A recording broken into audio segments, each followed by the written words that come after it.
ഏതൊരു വ്യവസായം തുടങ്ങുമ്പോഴും നിശ്ചയമായും ആ തുടങ്ങുന്ന സമയത്തുള്ള ഉത്സാഹം അവസാനിപ്പിക്കുന്ന അഥവാ റിട്ടയർമെൻറ്റ് ചെയ്ത് പോകുന്ന ആ സമയം വരെ ഒരേപോലെ ഉത്സാഹം ഉണ്ടായിരിക്കുന്നതാണ് ഒരു കാര്യം എനിക്ക് പറയാനുള്ളത്. രണ്ട്, ജോലിക്കാരന് എത്ര ശമ്പളം കിട്ടും ആ ശമ്പളം എടുത്ത് മാത്രമേ ജീവിതത്തിൽ ചെലവഴിക്കാവൂ.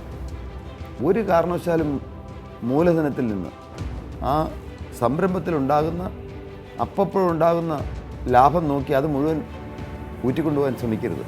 അങ്ങനെ വന്നാൽ വ്യവസായം ഒരിക്കലും വളരില്ല.